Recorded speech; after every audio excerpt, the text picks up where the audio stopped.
Bueno,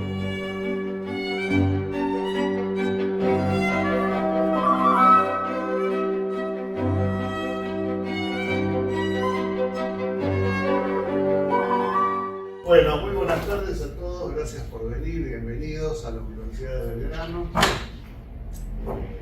Esta es una sucursal de la Universidad de Belgrano, en rigor, que llamamos La Torre, que está acá a 100 metros en la calle Zavala. Funcionan la mayor parte de las facultades. En este edificio funciona la Facultad de Ingeniería, la Facultad de Ciencias Exactas, la Facultad de Ciencias de la Salud, con varias carreras, y hay en total unos 700, 800 alumnos, en general que vienen a cursar durante el turno de la mañana, y algunos a la noche, pero bueno, en esta semana le comentaba a alguien en particular muy poco, porque estamos en la semana de transición entre la cursada y los exámenes, así que está todo muy silencioso, así que no va a haber interrupciones por ruido. Es un gusto para la universidad recibir este ciclo del Club Kaizen que organiza Pepe, y que estamos intentando llevarlo a cabo a lo largo de cada uno de los meses, el último martes de cada mes, con distintos temas relacionados con Japón, Asia-Pacífico y su vinculación con América Latina y por supuesto en particular con la República Argentina. Así que espero que lo disfruten y se lleven algunas ideas de acá. Si hay alumnos, aparte de Joaquín, cuando termine la charla, por favor me ven a mí para consignarles la asistencia. Así que bueno, los dejo.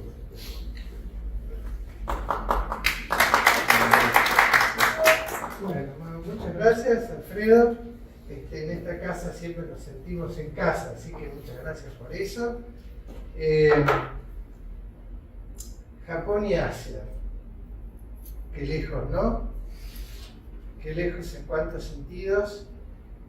Acá hay personas que ya conocen, hay personas que están buscando conocer, y entre todas las distintas, el rango de tipologías, carreras, intereses de cada uno de nosotros, lo que queremos es generar una siembra de inquietud, para que cada uno con lo que tiene, con lo que sabe, con lo que puede transmitir, sea un agente de transmisión de este tema tan importante que es el tema de Asia.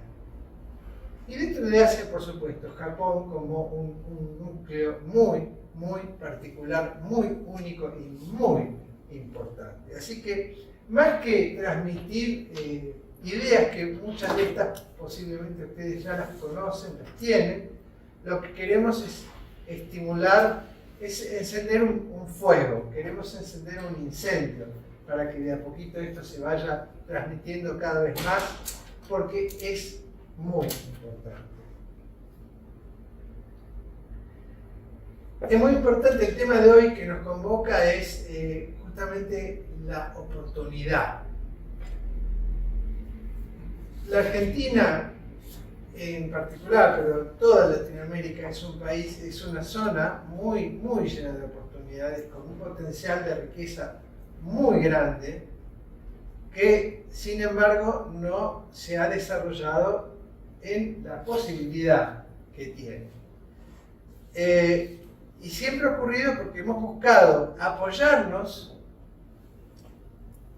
y esto lo quito de cualquier contexto político o ideológico, pero nos hemos apoyado en los que nos han colonizado. Yo estoy contento de que la Argentina sea una colonia europea. Es más, toda la cultura nuestra me hace feliz, me gusta, la disfruto, mi idioma, mi religión, todo lo que me dio Europa, yo lo disfruto. Pero tenemos que ser conscientes de que para crecer tenemos que mirar a otro lado. Para crecer tenemos que mirar no a los que son nuestros competidores o nuestros ex jefes, por decirlo de alguna manera, sino mirar a los que vamos a poder mirar así como colegas, igual. El gran problema es que estamos mirando a países como China como los actuales jefes, que son más jefes de lo que fueron Europa en su momento. Porque la naturaleza del poder es así. Les hablo de estas cosas macro, porque todas las conductas micro que podemos llevar en nuestro trabajo día a día están insertas en este contexto macro. Así que vamos a hablar un poquito de estas cosas macro y vamos a hablar de la oportunidad. Esto no quiere decir darle la espalda a nuestros orígenes, a nuestra cultura, de ninguna manera, al contrario. Tenemos que atesorarla, tenemos que cuidarla, tenemos que procesarla, pero tenemos que aprender que hay otra, mucho más de la mitad del mundo que es asiática. Y que ahí está la gran oportunidad para la Argentina. Todos, casi todos conocen el gatito de la fortuna, ¿no? El mané Kineko, que es justamente que llama a que venga, ¿no?, la platita. Entonces los negocios, en Japón, en China, incluso acá, ¿no?, habrán visto cuando van a un chino que tiene el gatito que está llamando a los clientes para que vengan y dejen su platita. Eso es lo que tenemos que incorporar y tomarlo como idea y tomarlo como un objeto como un objetivo de nuestras acciones. Por eso que viene con el Tori. El Tori es este portal japonés que implica el paso de un lugar a otro, ¿no? Así que bueno, viene con simbología esto del gatito, no es inocente. Bueno, entonces el tema de hoy va a estar dividido en tres partes, ¿no? Asia como usina de pensamiento y acción, Asia como usina de acción y Asia como usina de pensamiento. Bueno, les recuerdo algo de lo que hablamos, señor Bianchetti, por acá. Les recuerdo algo de que hablamos la vez pasada, de lo que habló, se explayó Paula Fernández, que son los 5 grandes ejes del pensamiento japonés. Entonces que tenemos 5 cosas que dan forma al pensamiento japonés. Tenemos el original, el shintoísmo, después los importados, digamos, que fueron el budismo, el taoísmo y el confucianismo. Pero el que vino a patear el tablero fue el impacto occidental, fue la influencia occidental. Que la influencia del pensamiento occidental arrasó con el mundo. Todo el mundo es occidental, como decíamos la vez pasada. Todo el mundo se viste de traje, no se visten de kimono. Eso es porque, porque el dominio del mundo lo ejerció Europa y, bueno, Estados Unidos, Occidente.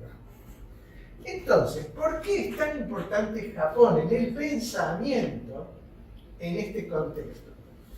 Porque es el país de todo Oriente que tuvo la capacidad de manejar este impacto occidental con más habilidad. Procesar este impacto occidental de tal manera que hoy le está devolviendo Occidente su mirada y Occidente lo está tomando.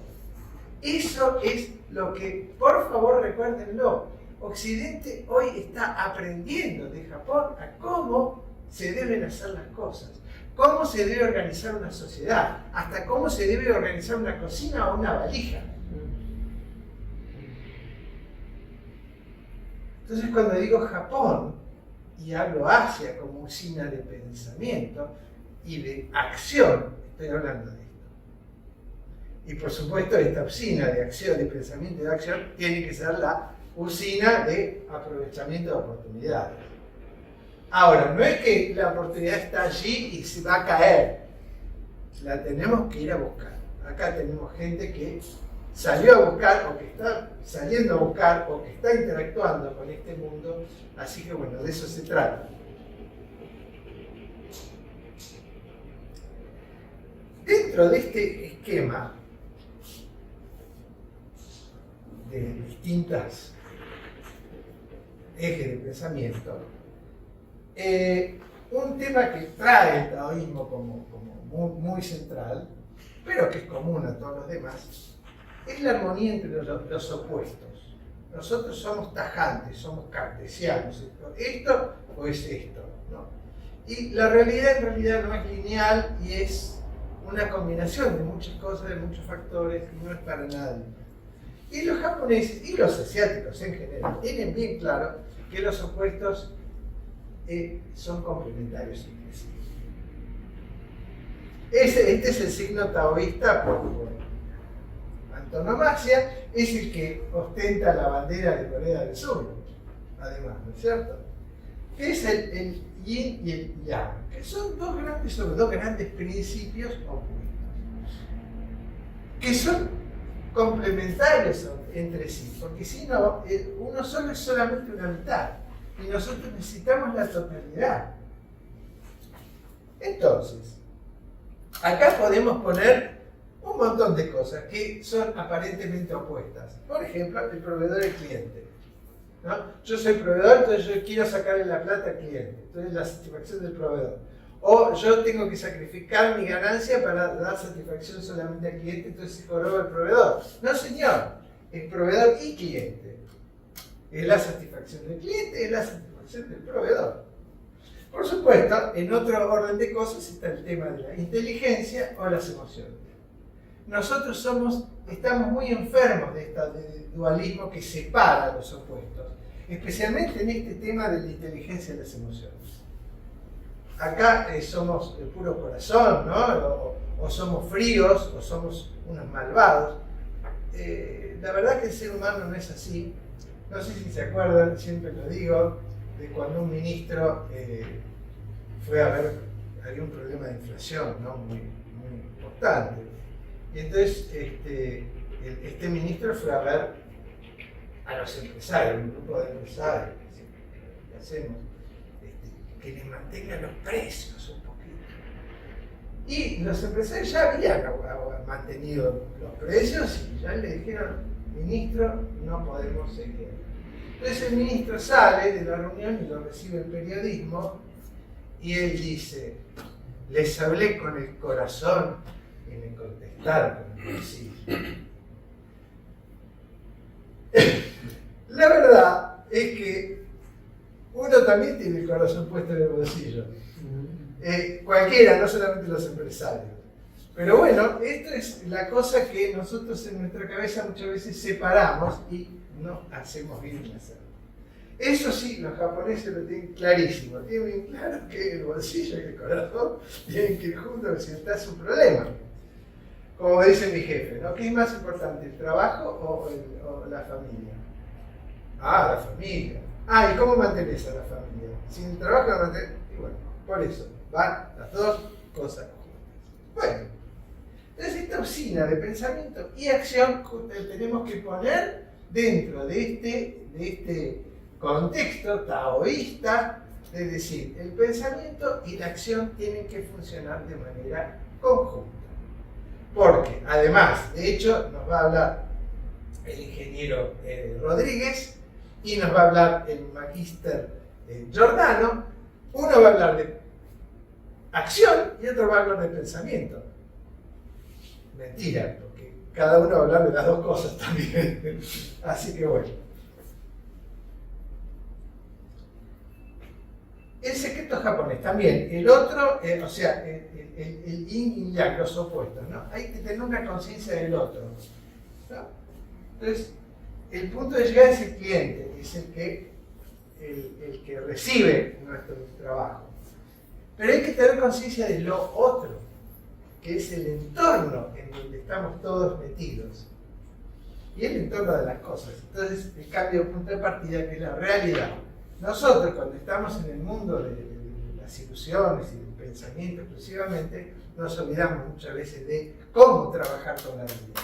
Entonces, como usina de pensamiento y acción, los japoneses lo que nos ofrecen es un método para trabajar muy bien el pensamiento conjuntamente con la acción. Entonces, necesitamos generar consistencia y armonía entre tres planos del ser humano. El intelecto, los conceptos, las ideas, las emociones y los instintos. Los instintos, ¿sí? Porque finalmente todos tenemos, desde Freud en adelante ya sabemos que los instintos mandan, ¿no? Entonces vamos a ver un poco lo que es, cómo funciona el intelecto solo.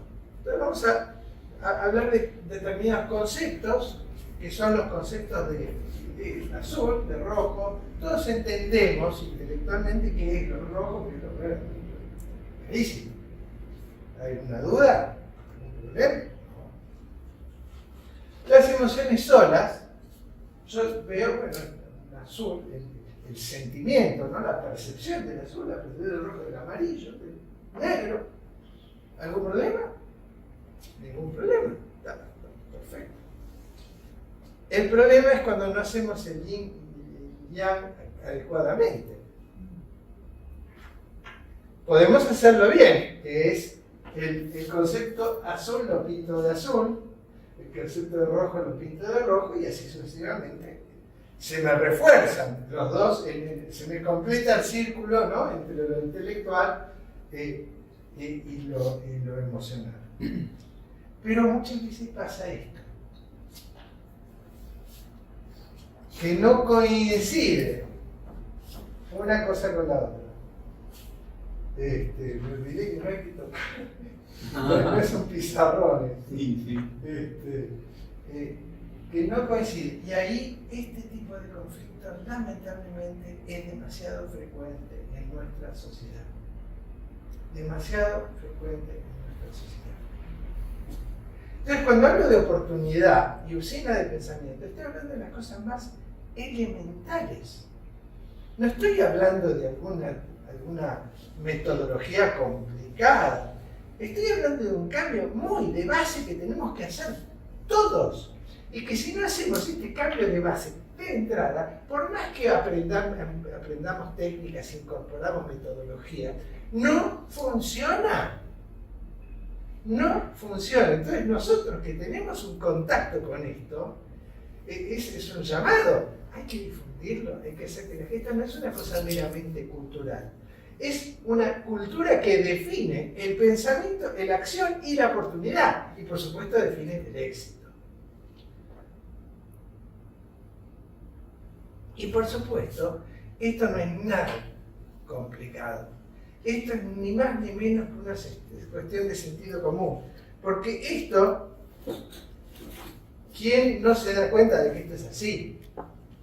No es necesario venir a una universidad, a una facultad de ingeniería, a que uno le vengan a decir, che, ojo que si no te coincide el concepto con la percepción, estamos en un problema. Sin embargo, son cosas que pasan de largo. Sentido común.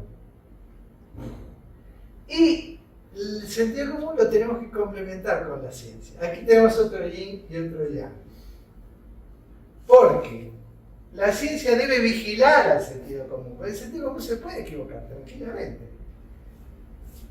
Pero el sentido común tiene que vigilar a la ciencia. Porque la ciencia se equivoca mucho. Porque cuando la ciencia está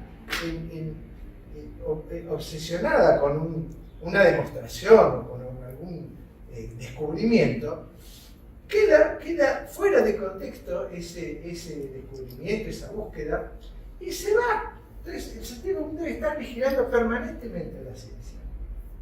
Y otra cuestión importante es que no podemos dominar todas las disciplinas científicas. Entonces, cuando hablamos con un profesional de otra disciplina, tenemos que compartir ese terreno del sentido común en donde nos podemos entender. El sentido común es una base. Y eso los japoneses y los asiáticos, pero los japoneses es increíblemente claro cómo hacen el uso del sentido común, bien armonizado con la ciencia. Bueno, entonces hace como usina de pensamiento de acción. Esto es esta cosa que la cultura de hoy es lo que va a ser la vía, porque todos los jóvenes vayan entrando cada vez más en este mundo, que es lo que está pasando. Que incluso aprenden japonés, van a Japón y después transmiten este entusiasmo entre otras personas. Ese camino que tenemos para que nuestra sociedad empiece a generar núcleos de conocimiento y de difusión. Usura de pensamiento, cultura, filosofía, ética, política, influencia, riqueza. Esto es una cara de la moneda. Usina de acción es la otra cara de la moneda. Pero es bienes de clase mundial, servicios de clase mundial, comercio internacional, negociación, comunicación, poder, dinero. Cuando yo hago las cosas bien, cuando mi producto es bueno, cuando mi servicio es bueno, yo tengo más poder, tengo más dinero. Y ese es el auténtico poder y esa es la auténtica riqueza. Vamos. Un pantallazo muy breve de cómo van ampliándose las civilizaciones. Las primeras civilizaciones eran en pequeños espacios rodeados por agua, por el caso de Mesopotamia, el Nilo, el río Amarillo, el Indo, donde se van naciendo, las cunas, ¿no? Pero esto después se amplía, se hace de los ríos pasamos a los mares, el Mediterráneo. Después esta cuenca de agua se hace más grande, el Báltico, Mar del Norte, todos los países nórdicos, ¿no? Inglaterra, Alemania, en fin. Después viene el Nuevo Mundo. El Nuevo Mundo, señores, nosotros somos parte de este Nuevo Mundo y tenemos que ser conscientes de que somos el Nuevo Mundo y que Europa y Asia son el Viejo Mundo y que tenemos que saber aprender a convivir y a pararnos bien frente al mundo viejo. Estados Unidos lo ha sabido hacer mejor que nosotros. No. Pero ahora tenemos el hiper nuevo mundo. Este es el mundo de hoy. Esta es la cuenca acuática que reúne el mayor intercambio de conocimientos, de personas, de ciencias, incluso de enfermedades. Fíjense si no la pandemia. De nuestra época. Este es el mundo que tenemos que aprender a manejar. Tenemos que aprender a manejarnos dentro de este mundo. Si no tenemos esta habilidad, vamos a ser marginados. Somos marginados. Somos marginados.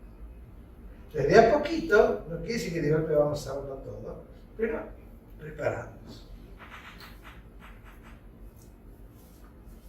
Por ejemplo, aprovechar estos conocimientos para mejorar nuestro propio negocio.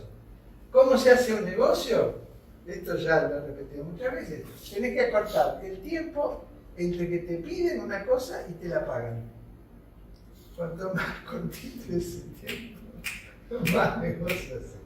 Pero este es sentido común en japonés. Esto lo dijo un gurú, Taichi Ono, ¿no? Que a los que conocen del tema.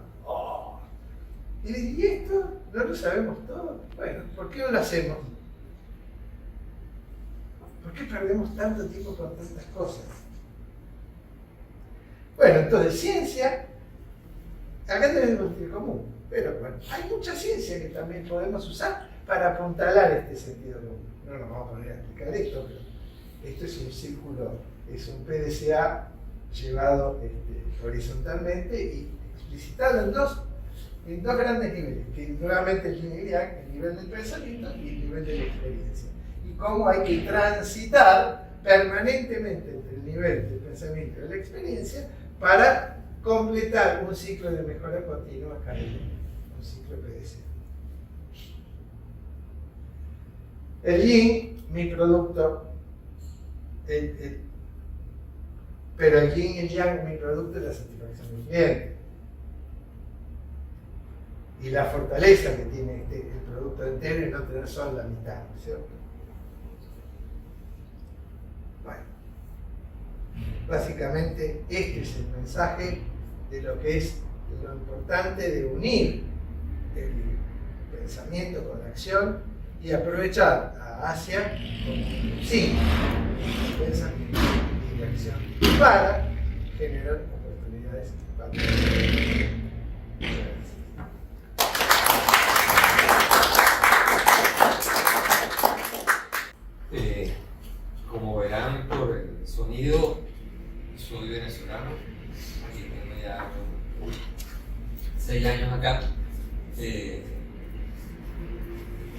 Y esta, cuando Marcelo y Pepe me propusieron ir al intercambio, bueno, recuperé estos elementos que ciertamente vienen a significar una experiencia. Echando broma decía, entonces volver a ver la experiencia, pero en una barrica a los años de la distancia. Y el intercambio que voy a tener hoy va en esa dirección. Como dijo Pepe, efectivamente, en su oportunidad me tocó ir a Japón. Yo soy secretario JICA. Tuve la suerte de ser seleccionado para un curso de gerencia de producción, teoría y práctica de mejoramiento de la productividad y el trabajo. Y producto de eso, a lo mejor ustedes se preguntan, bueno, ¿cuándo fue? Y efectivamente fue hace muchos años. Estamos hablando del año 88, entonces no fue ayer. Las memorias entonces que voy a compartir no están gastadas, pero sí están añejadas. Entonces va mucho por esa posibilidad de lectura. Y si alguno desea intercambiar sobre el escrito, lo tengo en PDF, entonces es fácil ponernos de acuerdo e intercambiarlo por mail y no tengo punto. El otro aspecto que sí vale la pena señalar, bueno, eso, la posibilidad de ir viendo una experiencia a lo largo de muchos años y que en cada posibilidad de intercambio uno le logra ver efectivamente una pertinencia y un elemento adicional a esa relación teoría-práctica o pensamiento práctica.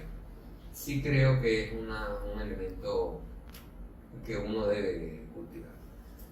La experiencia entonces no es casual. Si alguno de ustedes se acuerda que así eran las diapositivas que uno proyectaba con el proyector, valga la redundancia, yo tuve la suerte o la viveza de mandar a escanear en su momento, y por eso voy a compartir unas cuantas láminas que vienen entonces de esa naturaleza, ¿no? Y lo llamé de esa forma. Hoy voy después del intercambio con Pepe, a concentrarme más en el tema de lo específico, un poco de ver cómo la misma disciplina, en este caso la ingeniería industrial, las mismas fórmulas matemáticas o los mismos modelos matemáticos, cuando se ponen a ver con un cristal, dan unos resultados, y cuando se ven con otros dan otros resultados. Y eso es parte del complemento que señalaba. Yo efectivamente quisiera comentar varias cosas que me llamaron la atención. Cuando yo estuve en menos de 24 horas que llegué a Tokio, saliendo de Caracas, eran 23 horas de viaje con el tiempo que se pasaba uno en Nueva York, y me tocó ir a uno de los hay templos y hay santuarios, ¿no? Y me tocó ir a uno de estos en Tokio, y cuando me dicen, no, esto es del año 1200, la primera reflexión que me vino es, bueno, cuando uno va a Europa, cuando uno va a Tenochtitlán o a Chichén Itzá, etc., también te dicen esto es del año 800 o esto es del año... pero es porque han aguantado terremotos, porque han aguantado lluvia, porque han aguantado guerra, etc., porque están hechos de piedra y no hay manera, entonces han hecho prueba de eso.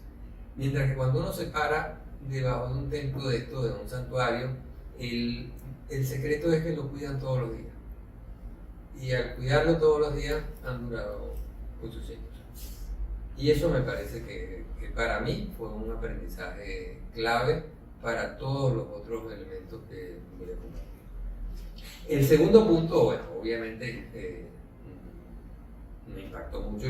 Yo tuve la suerte, después fui presidente de la Asociación de Becarios de JICA en Venezuela, y me tocó entonces un viaje adicional a Japón, y tuve el impacto de estar debajo de los dos epicentros donde cayeron las bombas atómicas, ¿no?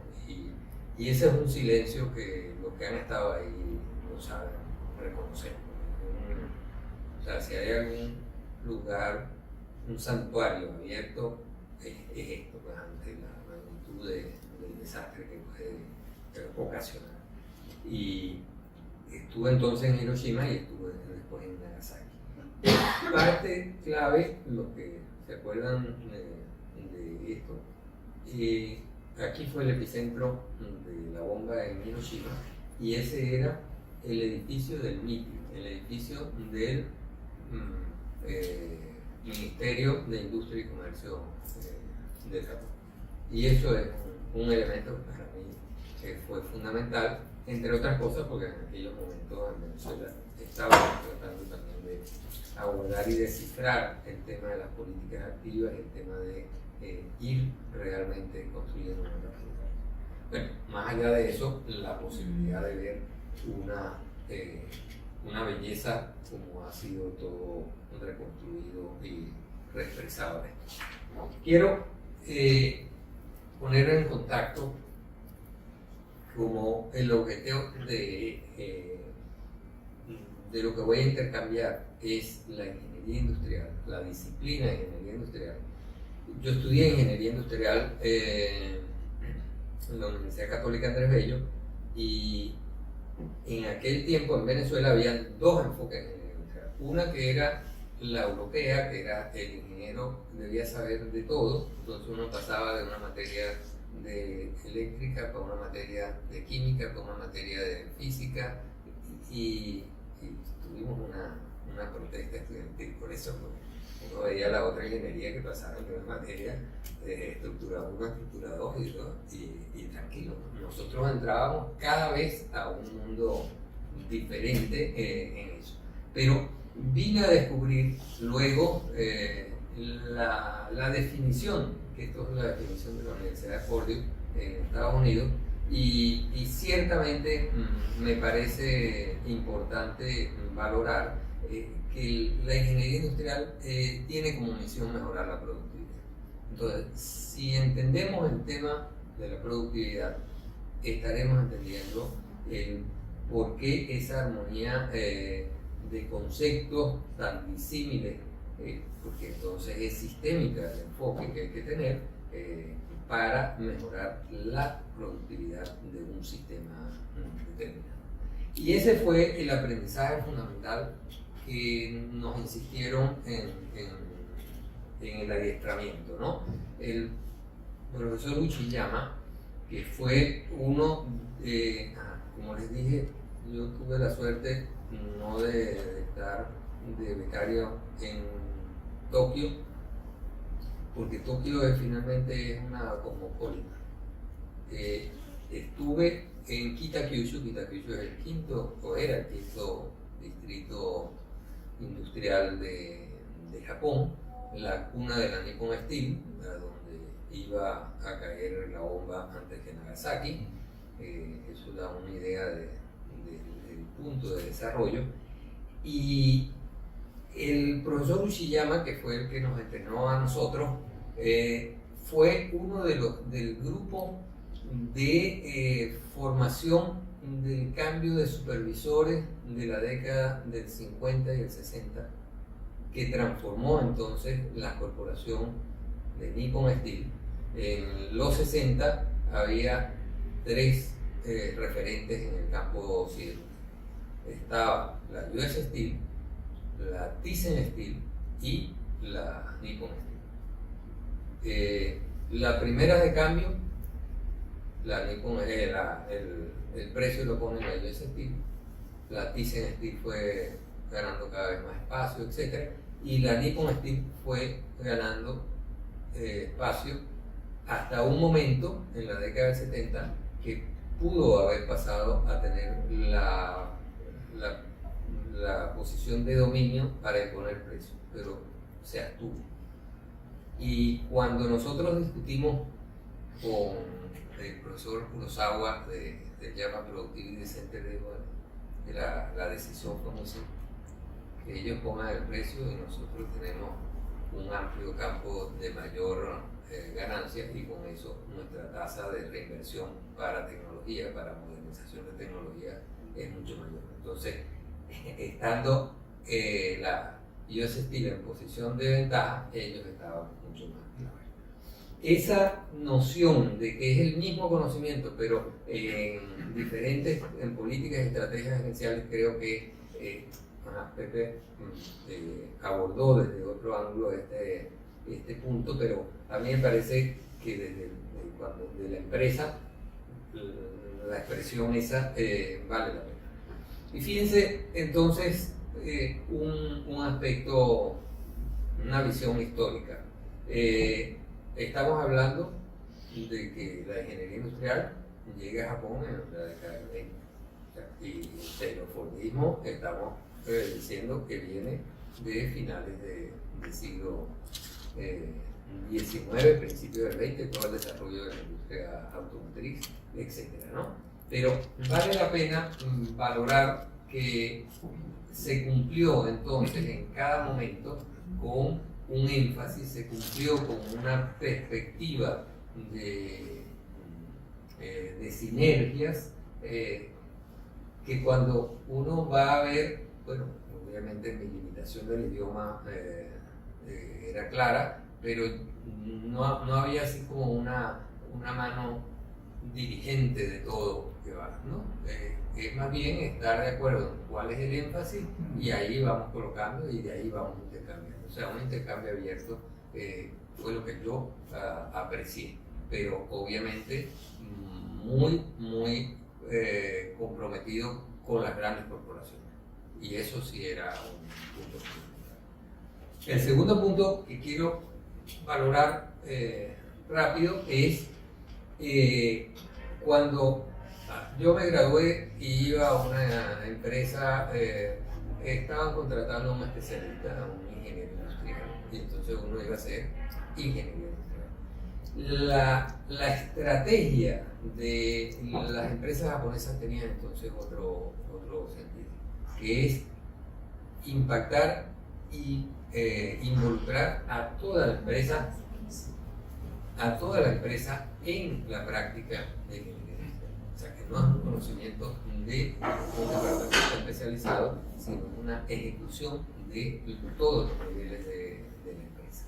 Y ahí viene entonces el por qué empezaban en un énfasis en promoción. Y entonces era la noción del caso piloto, pero no el caso piloto para ver si funciona. No, es para que vaya habiendo entusiasmo en que otras partes de la empresa lo vayan asistiendo, para que se vea que se puede hacer en esa empresa. Y cuando se entra entonces a los otros niveles, como la práctica diaria o involucrar los grupos de diversos partes de la empresa en un solo nivel, bueno, entonces ahí ya tienes una práctica diferente a la que yo podía ver en el caso venezolano, que de nuevo había un departamento de ingeniería industrial en Ford o en General Motors en ese momento, etcétera, o en la siderurgia Sidor, había un departamento. En el caso de Sidor era un departamento fuerte, había como 30 ingenieros industriales, ¿no? Pero tenían esa debilidad. O sea, todo lo que era ingeniería industrial iba para allá. Y no el hecho entonces de esta perspectiva en la cual en la cuarta etapa, yo fui en los 80, ya se estaba a niveles de círculos de actividades Kaizen, y eso entonces es parte de lo que voy a después a señalar, es una característica. Es diferente hacer ingeniería industrial al lado de un trabajador que está pendiente de cuando lo observan, si está haciendo las cosas bien o mal, o lo van a poner a trabajar más, ¿no? O sea, está con todo un formateo respecto a eso, que está, a mí me tocó estar, una vez lo adelanto, con una operaria en una fábrica de bidones. Estuve observándola como 12 horas, ¿no? Y entonces cuando hago el informe de ergonomía, de por qué yo decía que lo que había que cambiar era una forma de iluminar el bidón por dentro, de forma que no tuviese que hacer este movimiento, fue la operaria que me dijo, no, ese movimiento es ergonómico, el que no es ergonómico es este. Entonces está discutiendo de tú a tú con los conocimientos, porque ha sido entrenada, porque valora eso y porque lo aplica. Entonces ese es un punto que a mí me gustaría que fuese un aspecto. Cuando se dice hoy, entonces nos tenemos que meter en el túnel del tiempo a la década del 80, que fue cuando yo fui, ¿no? Pero siguen siendo pertinentes, entre otras cosas, porque eso sí, yo fui allá con una misión muy clara, ¿no? O sea, ¿qué de aquí puedo aprender para transformar o para llevar a la industria en mi país? Y eso sí lo veo que siguen siendo cosas, o sea, yo no he encontrado empresas que puedan decir, ya yo superé la etapa de creo que la etapa de ingeniería industrial siempre estamos ante una posibilidad de nuevos retos, de nuevos elementos, y eso es parte de lo que veía. El tema de PA es valor agregado, productos de mayor valor agregado, y la posibilidad entonces de involucrar a los círculos de calidad, ustedes ya habrán visto que son los grupos de trabajadores que se designan su propio problema en base a unos lineamientos y a un plan estratégico de la empresa, y ahí van haciendo un intercambio y ahí van transformando la empresa en la que están. Ahora, si esas eran las grandes empresas, a mí me tocó estar entonces en Nippon Steel, en Nissan, visité también Komatsu, visité Matsushita y Yaskawa. En robot también estuve de aquel entonces. Entonces, esa perspectiva era clara. O sea, ahí estaba uno con un nivel de eso. Pero también me tocó, y tuve la suerte, de estar en pequeñas empresas.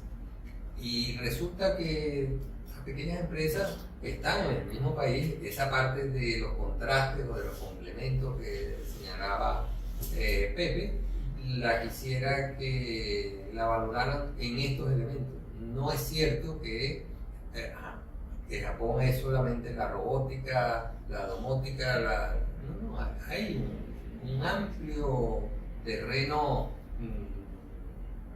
Las estadísticas de las generadoras de empleo son fundamentales de pequeñas empresas.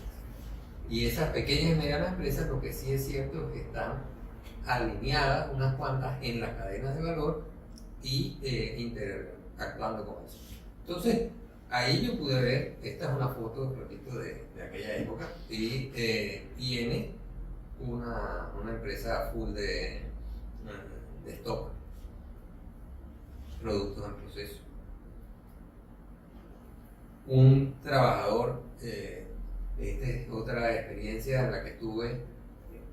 Ese sí estuve yo 3 días tratando de determinar, porque eran 3 estaciones de trabajo que le tocaba. Yo terminaba cansado y lo veía él de todas maneras haciendo, etc. Y bueno, ¿qué le voy a proponer? El entrenamiento a uno le pide que tiene que hacer un informe, hasta que llegó el viernes, ¿no? Entonces el viernes baja el ritmo, etc. Y venía el cambio de molde para hacer otro modelo. Bueno, ahí sí, ahí estábamos ya igualados, era un desastre como él lo hizo, fui a buscar una ¿cómo se llama? herramienta, venía, iba para un lado, iba para otro, etc. Bueno, y aplique lo que uno sabe, ¿no? Organice aquí lo que usted va a cambiar, tráigalo de una vez, sáquelo, métalo y comience a estar. Esa fue una de las experiencias claves que tuve. Yo había hecho trabajos de mejora en la cirúrgica del Orinoco, que en los 90 Ternium, Tenaris estuvieron allá, y el cambio de turno en una línea de planchas eran 4 horas. 4 horas pasar de un espesor a otro.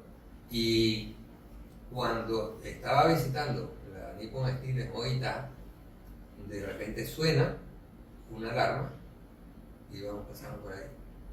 No, es que están cambiando la línea de planchones. Bueno, menos de 9 minutos.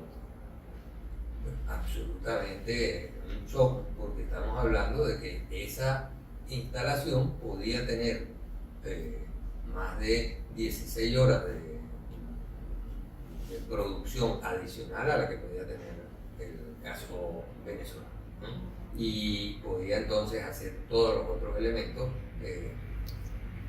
A la quieres de 10 milímetros, de la mezcla con 8 tienes tantos de 6, y eso no es el drama que era en Venezuela, que había que parar, desmontar, ajustar, salir en las primeras corridas, las segundas, etcétera, hasta que estaba y comenzar a estar.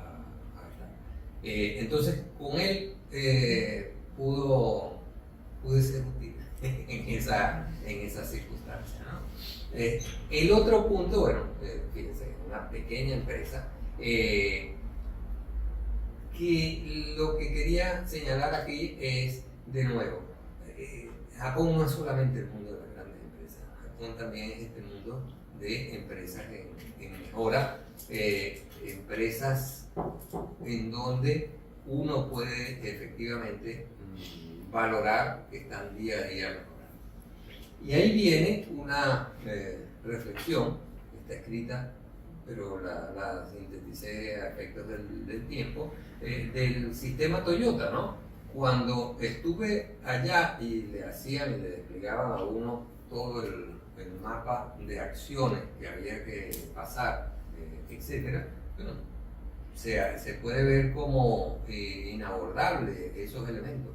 Lo que aprendimos ahí es que eso no fue de la noche a la mañana, ¿no? Los componentes de eso llevaron años, décadas, y llegar entonces a lo que le mostraban a uno cuando uno iba, cómo es el que entra, lo quieres blanco, aquí está blanco, lo quieres azul, aquí está azul, lo quieres con el volante de este lado, lo tienes con el volante del otro, es el producto de muchos años, con unos cambios fundamentales de paradigma, ¿no? Unos cambios fundamentales, ahí los nombres de la literatura es efectivamente Taiichi Ohno y Ichiro Shindo. Y esos nombres efectivamente ponían en juego ingeniería industrial. Ahí no había nada que uno pudiera decir, no lo puedo aprender, y menos no lo puedo usar, ¿no? No lo puedo aplicar. El SMED, fíjense, desde el 45 a llegar al 71 en 3 minutos son 30 años. Se dice fácil. ¿Son qué? 30 años. Ah, 30. Se dice fácil, pero cuando a uno le toca hacerlo, efectivamente se da cuenta de que tiene que asumir unos riesgos, ¿no? El Kanban, que es esa magia que dicen que de hecho no, digo, bueno, pero ¿por qué no hacemos el supermercado? Porque cada cual vaya a buscar cuando necesita y ahí tiene de una vez esos elementos. Y con eso baja el capital de trabajo que se necesita, ¿no? No sé ustedes cuando estuvieron allá, a uno lo entrenaban desde que salía de acá, etcétera, no se pueden tomar fotos, no puedes estar tomando fotos, etcétera. Yo me llevaba mi cámara y decía, ¿puedo tomar esta foto? Y lo que me decían, la tomaba, ¿no? Y por eso tengo unas cuantas dentro de la empresa que después en la embajada en Venezuela me dijeron que había tenido muy buena acogida porque me habían permitido este tipo de cuestiones, ¿no? O el tema del Kanban. El Kanban, esas tarjeticas que tú llevas y igual que cuando vas al mercado, a la góndola, tú sacas y al irse bajando, bueno, alguien se da cuenta y vuelve a llevar, ¿no? Y si estás produciendo de un puesto de trabajo a otro, efectivamente así funciona el Kanban, ¿no? Una tarjetita. Se cuenta, bueno, era parte de la literatura de aquel momento, no me acuerdo ahorita, un vicepresidente de Toyota o de Nissan que fue a Suecia y el tema era los secretos de la industria automotriz en Japón y en particular el Kanban, etc. ¿no? Y el cuento que estaba descrito, no sé si fue verdad, pero es muy ilustrativo, él se llevó un bote de, ¿ustedes quieren el Kanban? Aquí lo tienen. Entonces la repartió, etc. Porque no hay secreto ahí. Lo que hay es una organización que está en capacidad de sincronizarse a ese nivel, ¿no? De saber entonces que cada papelito de eso son unas especificaciones que hay que cumplir y que hay que entregar en tiempo, en calidad, en costos, etc. O, fíjense, de nuevo, esta es una foto que hoy en cualquier empresa grande se puede tener, los sistemas de manufactura flexible, pero estamos hablando de finales de los 80.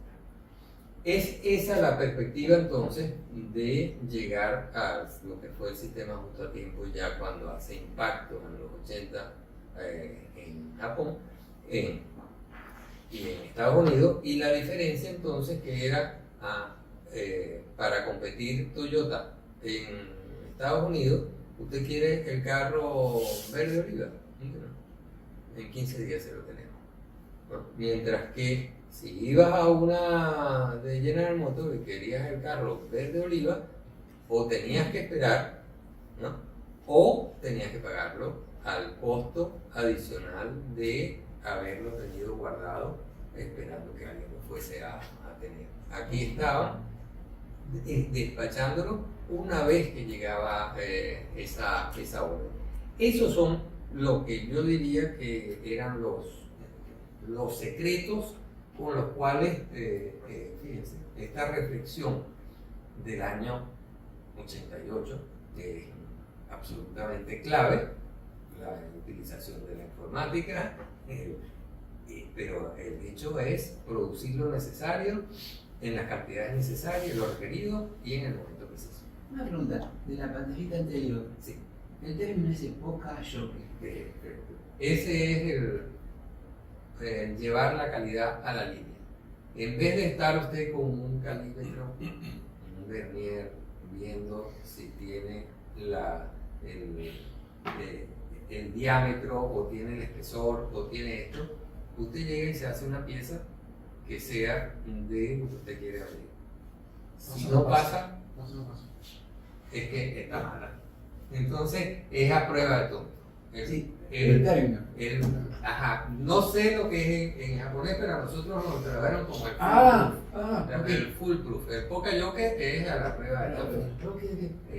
Y era esa noción, ¿no? O esa noción de trabajador multimáquina que, repito, allá era tan normal y sin embargo todo el desarrollo del movimiento de productividad en Estados Unidos, Venezuela, además, etcétera, era muy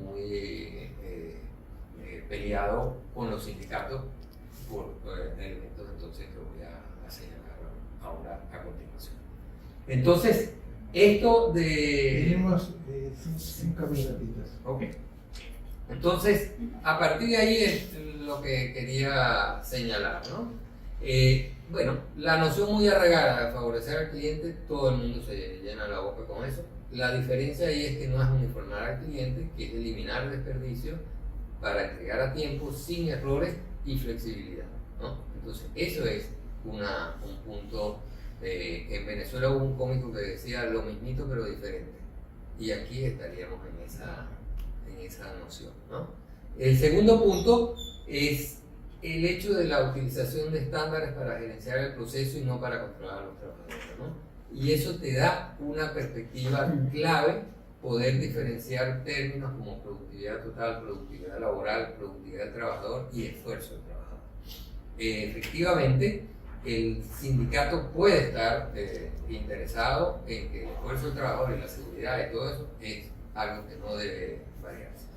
El gran tema es que la productividad puede mejorar por otros elementos y ese es incluso mejorando las condiciones del trabajador.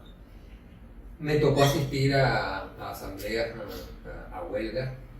La huelga allá era, no sé ahorita, pero yo tenía unos carteloncitos que decían no doy ideas. La huelga era esa. Y se seguía trabajando, ¿no? El tercero, bueno, el pocayoque, o sea, si yo estoy controlando que no pasa nada, no tengo que hacer control estadístico proceso, no tengo que mandar al laboratorio, no, ahí está incorporado en la línea la noción de acercar las cosas y no de que hay que hacer una línea más rápida o el flujo de una pieza, ¿no? Que incluso en ingeniería industrial eso fue una delicadez japonesa. Cuando uno hacía o hace un flujo, la unidad que uno lleva es la del lote, pero los japoneses tenían entonces la unidad 1, porque mientras usted tiene un lote de 100 empieza a hacer la primera unidad, hay 99 que están esperando. Entonces esa es una posibilidad que en el caso venezolano en ese momento no la conocía. La aplicación de las tres las 3M, para valorar entonces ese flujo sin sobresaltos. El sentido estético, que entonces ahí vuelve ese tema, es cultural o no es cultural. Bueno, en todo caso, el hacer las cosas bien debiera impregnarnos y debiéramos estar interesados, ¿no? O sea, no es porque tengan los ojos alineados, no, es porque quieren hacerlo bien. Y esa perspectiva es la que uno veía en este señor trabajaba en las katanas, hacer los elementos distintivos en las katanas, o el tema de los bonsai, que al que le gusta eso tiene un mundo a estar. El tema de las artes marciales, ¿no? ¿Qué hacían las katanas? Las katanas son... Sí, pero ¿qué hacía de la katana? ¿Cómo se llama? La pieza que va entre el mango y la... Sí, sí, tiene un nombre. Sí. No la sé. No importa, no. Pero en el caso, lo que quiero señalar aquí de esa estética, de esa búsqueda, es la contundencia de la ganancia, de las pequeñas ganancias, ¿no? Si usted mejora 1% por día, está mejorando el año 31,18%. Eso es bastante más que querer no mejorar, no deteriorarse. Bueno, el hecho que señalaba es un conocimiento de la gerencia y de los niveles supervisorios. La ingeniería industrial se da para que los gerentes y los supervisores adiestren a sus trabajadores. Y es parte de su evaluación. O sea, a un supervisor de línea, etcétera, parte de lo que le evalúa es cuántos trabajadores tiene con las 3. No sé si me acuerdo correctamente, pero que era esa noción de que lo sabe, lo ha aplicado, lo puede enseñar a otro, ¿no? Y eso es una forma perfectiva. Bueno, es otro punto interesante, lo específico en lo amplio, el conocimiento integrado. Cuando yo estudié, entonces, repito, iba de una materia de un lado para otra materia, para otra materia. Aquí veía en la empresa de que alguien te podía estar hablando de eso. Hoy, efectivamente, habría que incluir inteligencia artificial, supervisión, etc. Hasta llegar a la racionalización, ¿no? ¿Qué es lo que quiero entonces retomar? Esta lámina de la OIT es la década del 50 y sigue siendo la clave de lo que es la buena ingeniería industrial. El gran punto no es nada más que la diferencia con los japoneses, que ellos lo hacen, ¿no? Sino lo que señalaba en esto de tratar de involucrar a los diversos actores que están involucrados. Eso es para mí parte clave. Parte fundamental, el que al tú tener el proceso y no la operación como problema, te surge el hecho entonces de que la clave es el tiempo de puesta a punto. Lo que yo descubrí con en la estación de trabajo esa, ¿no? De que podía ganar ahí 3 horas de producción semanal. Y eso es mucho. Y lo pude hacer yo.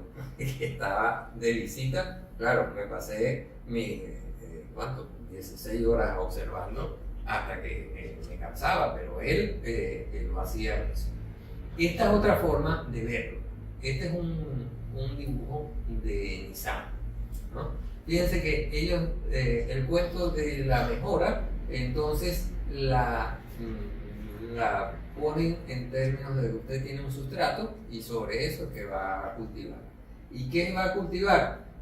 La producción bien balanceada. ¿Y qué es producción bien balanceada? Alta calidad, elevada variedad, bajos costos, periodos de entrega cortos, seguridad, que repito, en Venezuela uno estaba acostumbrado a que era uno u otra cosa.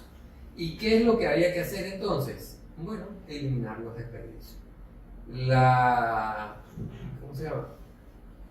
El mérito mío fue ponerle la animación en lo que llegó la tecnología para eso, ¿no? Muchos años después, pero es la lámina que me enseñaron allá en Nissan. Y esa perspectiva entonces de estar con algo vivo, con algo en la que uno no está nada más que haciendo con una máquina, a mí me pareció que sintetizaba efectivamente muchas de las cosas que a veces los ingenieros industriales nos olvidamos cuando estamos mejorando una actividad. Esa es la perspectiva que la compenso entonces con esos elementos, ¿no? O sea, tú estás en empresas que valoran el Kaizen como concepto, la capitalización del recurso humano y la mejora tecnológica como un hecho normal, ¿no? Pepe ha explicado el Kaizen como mejoramiento incremental y permanente, proponiéndose mayores saltos también, y es esa la parte que cuando se ponen y se superponen las gráficas, tú te das cuenta que estás construyendo ventajas competitivas. Esa es la perspectiva con la cual entonces sí es cierto que estamos bien alineados con lo que nos enseñó. Tuve la suerte de conocer al profesor Kurosawa en Venezuela, antes de ir a Japón. Nosotros tradujimos el libro de él de medición de productividad teórica y práctica de la medición, y cuando se metía en esa definición, uno se daba cuenta de que estaba como un elemento adicional, porque esto te lo llevaba además a una variedad de sistemas, de indicadores muy grandes. Y concluyo entonces con lo que para mí son dos elementos claves, ¿no? ¿Por qué la productividad debe ser el centro, en un caso de las relaciones obrero-patronales, ¿no? Pero ahora efectivamente a todos los stakeholders, a todas las partes interesadas, porque ahí es donde se está generando valor. Y ese es el punto que no debiéramos olvidar, ¿no? Entonces, con la productividad nosotros mejoramos el valor. Y ahí puede haber una negociación, porque entonces el objetivo es participación laboral en el valor agregado. Pero la empresa sigue estando expuesta a todas las transformaciones y vaivenes del entorno. Entonces tú no le puedes pedir, como a veces se pretende del lado sindical, de que es un derecho adquirido. Al ser un derecho adquirido, bueno, está entre cerrar la empresa y no en seguir navegando. Y esto sí fue un aprendizaje con otro personaje de la historia de la calidad de Japón, quizás muchos de ustedes lo conocen, Noriaki Kano, que planteaba esa perspectiva, ¿no? O sea, la pregunta que él se hacía es, bueno, ¿por qué Deming fue más escuchado en Japón que en Estados Unidos? Bueno, porque la traducción le implicaba otra cosa. Y eso es la noción en la cual estamos entonces yendo de un control para verificar qué está mal y qué está bueno a una noción que estamos previniendo desde el diseño para que salga bien y además mejorando con esos objetivos. Esa es entonces mi reflexión acerca de esos elementos. Cualquier cosa me consiguen y seguimos. Bueno, muchas gracias.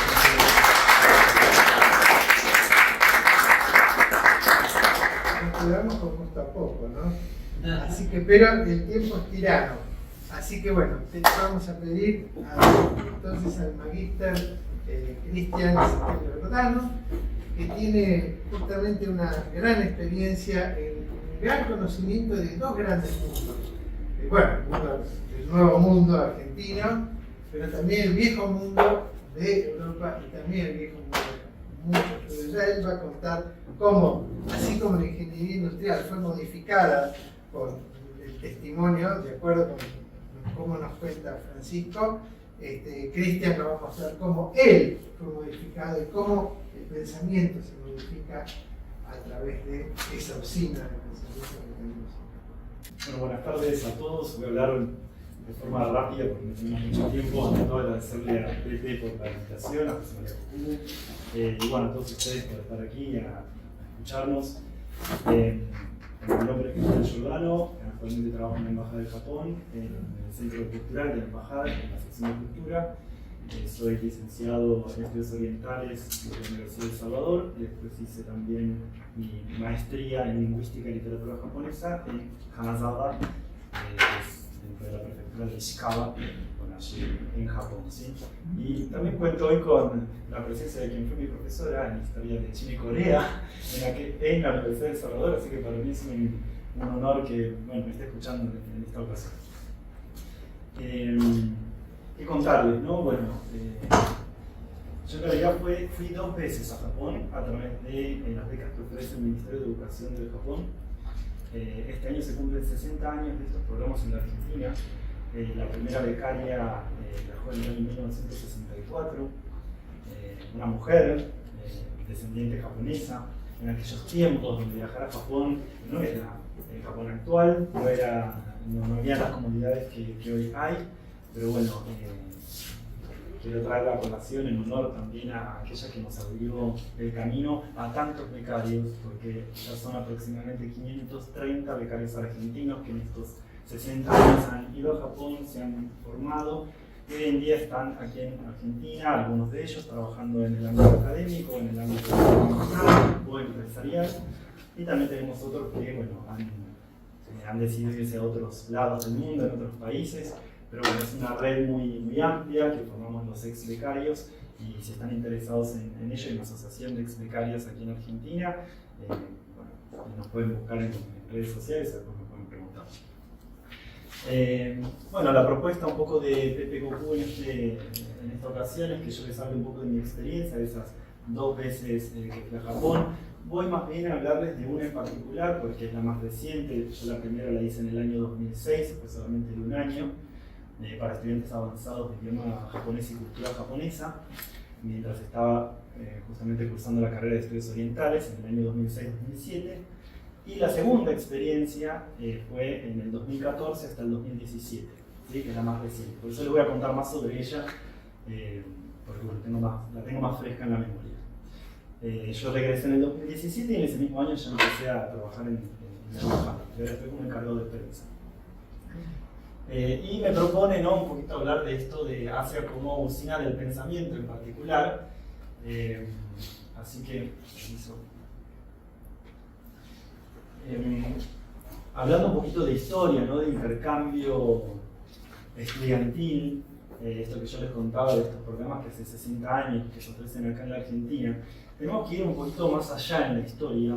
Les propongo no solamente hacer un viaje, como ya lo hicieron ellos dos, de irnos al otro lado del mundo, a Japón, sino también hacer un viaje en el tiempo, ¿sí? Ir a finales del siglo XIX, principios del siglo XX, en lo que se denominó la era Meiji en Japón. Aquellos que son estudiantes capaz de historia, de relaciones internacionales, seguramente conocen ese periodo histórico tan interesante de la apertura del Japón de nuevo al mundo. Y fines del siglo XIX era Meiji, principios de la era Taisho, que es la era que siguió la era Meiji, ¿no? ¿Y por qué traigo a colación esto? Y traigo en particular personajes que competen a mi expertise, que es la literatura y la lingüística. En este caso son todos literatos japoneses que han viajado al exterior, ¿sí? Han hecho un viaje de intercambio estudiantil, de viajar desde Japón hacia países de Europa o Estados Unidos, enviados por el gobierno, ¿sí? De la misma manera que yo fui enviado por el gobierno de Japón, pero desde aquí a hacer el viaje a la inversa, ¿no? Desde el otro lado del mundo a Japón. Tendríamos que ver un poquito esas características del periodo Meiji, las características y los problemas que afrontaba Japón en ese momento, donde todavía presentaba, digamos, características propias de lo que desde Occidente se llama Edad Media, ¿no? Un país muy fragmentado, Japón, fragmentado políticamente, con una economía con muchos problemas, y sobre todo porque este es un periodo que está muy estudiado desde las relaciones internacionales y desde la economía. Un poco también aquí el ingeniero habló después del proceso justamente económico, la siderurgia, etc. Pero es muy poco estudiado, o por lo menos no nos llega tanta bibliografía acá en castellano, de cuál fue el proceso cultural e intelectual de esta época, ¿sí? O sea, cómo Japón afronta en esta época un gran problema, que es la identidad nacional, ¿sí? Japón, como países europeos durante el siglo XIX, que tienen que repensarse como nación frente a la diversidad lingüística que presentaban, ¿no? Dialectos, etcétera, o poderes, ¿no? Como en el caso, por ejemplo, de Japón, donde habían distintos daimyos, señores feudales, ¿no? Que atentaban el poder y no había, digamos, una unidad central de poder. Entonces, la búsqueda de esta identidad hace que Japón vaya por dos vías principalmente. Para encontrar la identidad es primero, bueno, buscar mis raíces, ¿no? Mis raíces como país, buscar qué es lo que a mí me puede representar y unificar, darle un sentido de unión a mi pueblo. Y es donde encuentran la figura del emperador, ¿no? Piensen que el emperador, esto lo pueden ver en cualquier estudio sociológico, sobre todo durante esa larga Edad Media, el pueblo no conocía al emperador, ¿no? Ni idea de quién es el emperador, ¿sí? El emperador no representaba absolutamente nada para el pueblo japonés. En la época Meiji lo que hacen es rescatar la figura del emperador, mover la capital, etc. Y generar todo un aparato alrededor de eso para decir, bueno, este es nuestro símbolo. ¿Por qué? Porque lo habían visto de aquellas potencias que estaban alrededor, estaban llegando. Recuerden que en el siglo XIX tenemos la mayoría de las potencias europeas en Asia, ¿sí? Indonesia, Vietnam, Laos, Sudeste Asiático, China, India, ¿no? Y Japón ve que esto está llegando. ¿Y quiénes atentan el poder de esas potencias? Bueno, monarcas, ¿sí? Entonces buscan un poco eso. Y por otro lado, no solamente buscar dentro de las propias raíces, sino decir, bueno, si son tan buenos los de afuera, busquemos, vayamos a ver en qué son buenos. Y por eso el gobierno de Japón empieza a enviar no solo literatos como los que yo puse aquí, sino ingenieros, científicos, abogados, a ir a estudiar los componentes, digamos, más exitosos de Europa o Estados Unidos. Llámese su sistema educativo, su sistema de leyes, ciencia, etc. Para todo ese conocimiento, traerlo a Japón y, junto con lo que sus raíces y el conocimiento de su propia historia les daba, unirlo y generar, bueno, una potencia que está a la altura de las otras, ¿sí? Y hay un símbolo muy importante de toda esta fusión, que es el Palacio Rokumeikan. El Palacio Rokumeikan fue un palacio construido con arquitectura totalmente occidental, con algunas características japonesas, y servía para recibir a los invitados diplomáticos, ¿no? Era un palacio donde se ofrecían los banquetes, donde se recibían a los diplomáticos europeos, y se había construido en estilo occidental. Sin embargo, el nombre es Rokumeikan. El nombre es traído del libro de las Odas, un clásico chino, para reflejar entonces lo que era Japón en términos culturales, por la gran herencia china, ver lo nuevo que era la cultura occidental en la arquitectura, y allí, ¿quién recibía a todos esos diplomáticos? El nuevo símbolo del Japón, que era el emperador. Entonces, esas tres cuestiones de quién es Japón, de dónde recibía la cultura de los chinos, y lo nuevo que se venía a Occidente, se veía representado en ese símbolo que era Rokumeikan. Entonces, bueno, en ese flujo de idas y venidas, eso no sucedió solo en aquel momento, en la época Meiji, sino que siguió. De hecho, yo viajé a Japón ahora en marzo, fui al Ministerio de Asuntos Exteriores y tengo la última data sobre lo que son las metas para 2033. Muy chiquito, yo les voy a contar sobre algunos números. De cuál es la meta en cuanto a número de estudiantes que quiere recibir Japón del exterior y cuántos quiere enviar hacia otros países, ¿no? Entonces quiere llevar el número que hasta antes de la pandemia eran 220.000 alumnos extranjeros que llegaban a Japón, llevarlo a 500.000, ¿sí? Y, perdón, al revés, estos son enviados, ¿sí? 222.000 enviados al exterior, los quiere llevar a 500.000, y 318.000 que se recibían los quiere llevar a 400.000 estudiantes. O sea que esta política gubernamental de enviar estudiantes a Japón para seguir alimentándose Japón de lo que es la cultura exterior permanece hasta hoy en día y hasta el futuro, porque las metas son hasta 2033. De la misma manera también continúa con esta política de enviar alumnos también japoneses al exterior para enriquecerse. Y yo entré en ese flujo, ¿sí? De más de 100 y pico de años. Allí en el año 2006, les digo la previa a ambas ocasiones, como yo les contaba, la primera vez que viajé en el 2006 y después en el 2014. Como ven por mi cara, no tengo ascendencia japonesa, en mi familia nadie está interesado en Japón. De hecho, cuando yo empecé a estudiar idioma japonés, dicen, ¿qué? ¿Y eso para qué? Yo no te voy a dar la plata, primero no anda a trabajar, vos haces lo tuyo, porque para mí eso es gastar dinero. ¿De dónde sacaste la motivación? ¿Cómo arrancó tu motivación? Bueno, yo tengo otra experiencia de vivir en el exterior, un poco anticipó José María, porque yo estuve viviendo en Italia 6 años, de los 8 a los 14 años. Fue un periodo muy importante de mi vida, porque cuando adquirí un montón de conocimientos, incluso la lengua, porque yo ya no hablaba más el castellano, sino que hablaba todo en italiano, incluso dentro de la familia. Después volví a la Argentina, tuve que reacomodarme de vuelta, pero esa experiencia de ya vivir en el exterior, primero había impactado en mi identidad como persona, porque no era ni italiano ni argentino. Pero a su vez esa capaz no identidad también me hizo más, no sé si flexible o digamos tratar de ir buscando un poco más a saber quién soy, ¿no? en el mundo. Y entonces ya sabiendo italiano, sabía inglés también, soy un apasionado de los idiomas. Cuando regresé a la Argentina, en el primer año de secundaria, en un industrial, conocí a un amigo que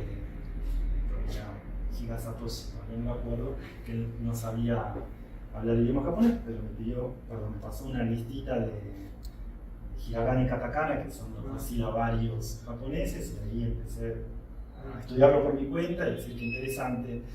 Y me lo tomé como desafío, ¿no? Entonces, eso fue un poco esto, ¿no? Cuando me propuse viajar a Japón, yo ya estaba haciendo la carrera de estudios orientales. Piensen que antes hice 2 años de ciencias matemáticas en la UBA, nada que ver. O sea, el idioma me transformó al punto de decir, no, me parece que si bien las matemáticas me gustan mucho, pero creo que el idioma japonés, y a medida que estudiaba el idioma me interesaba aún más la cultura, dije, me parece que voy por ahí. Conocí la carrera de estudios orientales y bueno, me cambié de carrera y así empezó mi rumbo. Pero en aquel momento cuando dije, bueno, quiero ir a estudiar a Japón, realmente no tuve el apoyo de mi familia, de aquellos, los entiendo perfectamente, igual, ¿no? Un hijo que en aquel momento dice, hoy en día es, bueno, capaz es mucho más común, muchos chicos quieren ir a Japón, además tenemos tantas comunidades a través de internet y la información nos llega tan rápido. En el 2006 aún no había smartphone, la información no nos llegaba todavía tan rápido. Entonces, claro, mis padres estaban un poco preocupados por dónde se va a ir el nene, qué es lo que va a hacer, y dije, bueno, yo seguía, y a pesar de que me decían, no vas a poder, eso creo que fue un motivante, ¿no? También, ¿no? Que me dio la fuerza para decir, yo creo que sí puedo. Bueno, efectivamente, gracias a personas que también a uno lo ayudan, no hay solamente detractores, sino también gente que lo ayuda a uno, pude llegar entonces a Japón. Volví, pero claro, en aquel momento tenía 22 años y cuando uno tiene 22 años no tiene las cosas muy claras, a menos que, bueno, así, no quiero decir que todos no, pero yo no las tenía claras, ¿sí? Así que fue un poco también una búsqueda de huir en ese momento y de buscar algo nuevo y de descubrirme un poco quién soy. Ya en el 2014 no, fue una experiencia mucho más distinta, yo tenía 30 años, se me han pasado 8 años de aquella primera experiencia. Ya trabajaba como traductor en una multinacional y realmente estaba muy bien, anímicamente, laboralmente, etc. Pero dije, bueno, si en aquel momento podía, yo descubrí que podía, bueno, puedo más, ¿no? ¿Cuál es el límite? ¿30 años? No es el límite. Y sobre todo porque yo ya había dado el nivel internacional más alto de idioma japonés y dije, bueno, pero a mí me gusta tanto que yo quiero seguir estudiando idioma japonés, no me alcanza con tener el diplomita, quiero seguir más. Y ya acá en Argentina, bueno, no había ninguna institución que me pudiera ofrecer ese conocimiento y dije, bueno, voy a hacer una maestría en lingüística y así fue que me fui y llegué finalmente en el año 2014 a esta hermosa ciudad que se llama Kanazawa, que queda en la prefectura de Ishikawa. Este es el famoso jardín Kenrokuen, que dentro del listado de los jardines más bellos de Japón, según los japoneses, porque ellos tienen rankings, este es el tercero más lindo del país. Y digo, mi experiencia en Japón a través de mis ojos, porque si ustedes escuchan la experiencia de otro ex becario, sería muy lindo que pudieran escucharla, va a ser seguramente muy diferente, porque bueno, la experiencia depende de qué es lo que uno va a estudiar en Japón, dónde va a hacer la carrera, cuál es el bagaje cultural que uno lleva y las experiencias personales, con lo cual cada experiencia es totalmente diferente y por eso es Japón a través de mis ojos. Muchos dirán, bueno, pero ¿dónde queda Kanazawa? Tokio está acá, Kanazawa queda del otro lado. O sea, yo no solo me fui al otro lado del mundo, sino que de Japón al otro lado, ¿sí? De hecho, hasta más o menos, hasta antes de la Segunda Guerra Mundial, todo lo que es esta zona de la isla principal de Honshu se llama Omote Nihon, o sea, el Japón, el anverso del Japón, la cara más visible de Japón, ¿sí? De hecho, por lo general, la gente que va a hacer turismo en Japón hace lo que se llama la ruta dorada, que va desde Tokio hasta Hiroshima y hace toda esta costa, ¿sí? Yo me fui a lo que se llamaba Ura-Nihon, o sea, el reverso del Japón, ¿sí? Que es esta costa, que para la cultura japonesa representa, ahora ya no se usan más esos conceptos porque tenía un tinte peyorativo, ¿no? Como que este era el Japón del desarrollo económico, el Japón más, digamos, de cara al exterior, el Japón más brillante, y este era el Japón todavía replegado en el pasado, el Japón capaz con un desarrollo económico menor. Y entonces, bueno, se dejaron de usar esos dos términos, pero en la literatura se recupera mucho de este lado del Japón, digamos, capaz más rural, del Japón más antiguo, del Japón más recluido para adentro. Más espiritual. También, porque muchos literatos han buscado escritores en ese Japón. Tenemos, por ejemplo, El País de la Nieve, Yuki Guni de Kasunari Kawabata Yasunari, que lo que se llama la región del País de la Nieve, justamente esta, que va desde Kanazawa hasta Niigata, ¿sí? Porque los inviernos son muy duros en esta región, recibe los vientos de Alaska, y en invierno eso se hace, bueno, precipitaciones, y con el frío se transforma en mucha nieve, ¿sí? Entonces es un Japón muy nublado, muy gris. Los conteros, yo siempre cuento que a mí Kanazawa me engañó en realidad, porque la primera vez que yo fui fue en el año 2007, cuando hice toda esta vuelta, y llegué a Kanazawa un día espléndido, soleado, hermosa la ciudad, y dije, ay, si tengo la posibilidad de volver a estudiar acá, quiero que sea Kanazawa. Dicho y hecho, llego a Kanazawa, una lluvia torrencial, me nací en el 2014, al día siguiente seguía la lluvia, seguía la lluvia, seguía la lluvia, hasta que llegó un momento que los conté los días. 189 días de lluvia conté. ¿Sí? 189 días de lluvia, el resto nublados, con lo cual descubrí una nueva relación con el sol, muy interesante, ¿no? Porque una vez al mes, 2 veces al mes, se mostraba la cara, lo saludaba, le agradecía, volvés pronto, te quiero. Una relación muy Pero interesante. mejor estudió. ¿Cómo? Mejor estudiaste. Tal cual, así es. Estudié en un lugar realmente magnífico. Sepan que la Universidad de Kanazawa antes estaba en lo que más antiguamente se encontraba acá el castillo de Kanazawa. ¿Sí? Este es el recinto del castillo de Kanazawa, esta es una foto de 1995, hasta que crece tanto la universidad que deciden trasladarla y trasladan todos los edificios de la universidad, dejan esto pelado y reconstruyen el castillo. Actualmente, si uno va a la ciudad de Kanazawa, tiene el castillo de Kanazawa reconstruido, ¿sí? El original construido en 1583, en 1881, bueno, un gran incendio, un poco el ingeniero habló de la madera o de los de qué estaba construido, y hay muchos que los cuidan, sí es verdad, y por eso todavía aún en día los podemos visitar, pero otros, ellos también tenían guerras, ellos también se prendían fuego sus castillos, y bueno, se pierde, ¿no? Pero hoy en día lo podemos ver reconstruido. Esta es la Universidad de Kanazawa actual, ¿sí? Y uno dice, wow, ¿no? Y ve esta foto, pero en realidad, ese edificio es solo esto de todo el campus de la Universidad de Kanazawa. La Universidad de Kanazawa es el tercer campus más grande del Japón, el primero es la Universidad de Hokkaido, el segundo es la Universidad de Tsukuba, y este es el tercero, ¿sí? O sea, fíjense que la foto es solamente esta parte. Acá un poquito hacía el resumen de... tenemos 2 bibliotecas, 4 comedores, 4 residencias para estudiantes japoneses y extranjeros. Y ahí también hay administrativos robóticos. No. Como hay, porque algunas clínicas en Japón sí. no hay enfermeras, son robots. No, son de carne y hueso. Sí.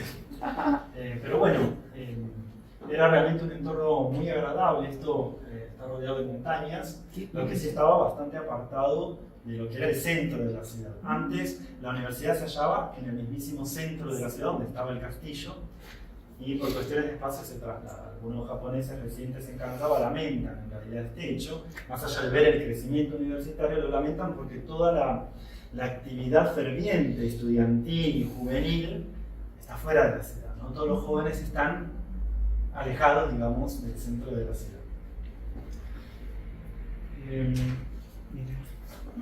¿Cómo es estudiar en Japón, no? Bueno, acá puse universidad, una comunidad que fabrica saber. Dentro de aquellos que somos amantes de las letras, humanidades y ciencias sociales, hablar de fábrica, la universidad es como una especie de mala palabra, ¿no? Usina. Usina, claro, pero en un principio incluso iba a poner universidad, fábrica de saber, así directo. Después dije, no, lo voy a hacer más soft, y le puse comunidad de, ¿no? Que fabrica. Pero en realidad, algo que sentí al estar en Japón, esto no, de detrimento de nuestras universidades, por favor, no quiero que hagamos ese tipo de comparativos, que mucho vale nuestro conocimiento que adquirimos aquí en este país, y estoy muy orgulloso de eso. Pero bueno, no puedo dejar de decir que es todo un aparato institucional que se dedica a que las cosas funcionen bien y que uno, sin tener que pensar en un montón de dificultades, vaya, se siente estudio. Si está hecho el sistema para que uno no tenga dificultad y uno pueda desocupar su cabeza de todas esas preocupaciones y ocuparlas con lo que está haciendo, ¿sí? Entonces está pensado finalmente toda esa estructura que capaz lo vemos en la empresa o en la fábrica, ¿no? Pero a nivel intelectual, en donde hay relaciones jerárquicas, en donde hay tiempos, en donde hay modos de presentar las cosas, que se tienen que cumplir a rajatabla, y si no se pasa, se vuelve para atrás, se revé y se revé, Kaizen, just in time, todo eso, pero a nivel de estudio, ¿sí? La universidad en Japón no es solamente un lugar donde yo voy y adquiero conocimiento, las horas que tengo que estar, me voy, porque en realidad mi vida pasa por otro lugar. O sea, mi vida pasa por mi trabajo, porque ya tengo mi familia, tengo los problemas acá, los problemas allá, y bueno, la universidad es un lugar circunstancial donde paso algunas horas con mis compañeros, que capaz ya no los veo porque es como de secundario, o los veo mucho menos que antes. En Japón, no, realmente la universidad además es una comunidad que fabrica relaciones y relaciones muy duraderas. Es una comunidad que no vive solo un par de horas, 4 o 5 horas, sino que se transforma en tu casa, y realmente el lugar donde vos vivís puede ser tu departamento, porque además muchos de los alumnos japoneses se alejan de su casa familiar para ir a la universidad que le tocó, que quiso, o en la que quiso entrar, ¿no? Entonces empieza a vivir solo y realmente encuentra el respaldo y encuentra cobijo en la comunidad de la universidad, ¿sí? Y se viven más horas dentro de la universidad que en la propia casa.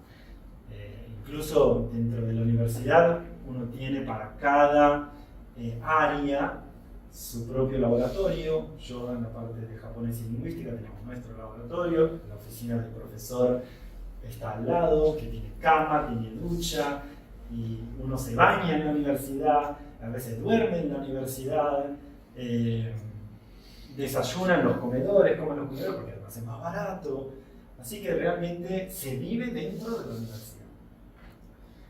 Y tenemos estas relaciones jerárquicas, como les hablaba un poquito, que son muy importantes. Realmente lo que, sobre todo a nivel universitario o de posgrado, lo más, mi jefe en la empresa, es mi profesor tutor, ¿sí? El profesor que se va a hacer cargo de mí, que tiene responsabilidad sobre mí y que me va a guiar en mi tesis final, ¿sí? Dependiendo de quién sea el profesor, la relación que yo tenga con él puede ser más flexible, más dura, puedo tener más libertad o menor libertad, ¿sí? Sobre todo también dependiendo de en qué área del saber me muevo. Dentro de las humanidades, por lo general, bueno, uno con bibliografía, haciendo investigación, etc., trabaja con textos, ¿sí? Ahora, si uno, por ejemplo, es un neurocientífico, un biólogo marino, lo que sea, tiene que estar en un laboratorio, el profesor le puede decir, no, mira, yo te necesito que estés toda la noche acá porque tenés que fijarte cómo avanza este proceso en el laboratorio. Con lo cual, capaz yo como estudiante de humanidades o de letras podía tener libertad para trabajar, pero otros alumnos el profesor no quiere y no puedes trabajar. El profesor te dice, no, yo te necesito que trabajes para mí. ¿Sí? La relación profesor-alumno es muy fuerte. Y uno no puede hacer lo que se le da la gana, básicamente. El profesor muchas veces le va a decir, te sugiero hacer tal cosa, te sugiero es hazlo. No es te sugiero. Y luego además tengo la influencia de otros profesores, ¿sí? Porque curso otras materias, pueden ser colegas de mi profesor tutor, y ellos también, ¿no? me van a orientar y son aquellos que más o menos me guían en esta vida universitaria. Me pueden llamar por teléfono, me pueden escribir email, o sea, hay realmente un contacto por fuera de la universidad. Y por supuesto también en la relación con mis compañeros. Hay compañeros senior, que son los de años superiores, o cuando yo avanzo tengo compañeros junior que están por debajo de mí. Eso también genera una jerarquía, ¿sí? Y un respeto. Y si no lo respetas, esto quedas fuera del sistema, ¿sí? Y si quedas fuera del sistema, es difícil la vida en Japón. Con lo cual, vivir en Japón es manejar las coordenadas de quién soy, dónde soy y con quién estoy, básicamente. ¿Sí? ¿Quién soy? Porque tengo que saber en qué de todo ese sistema qué rango ocupo. ¿Quién es el otro? Para saber cuál es la relación que esa persona tiene conmigo.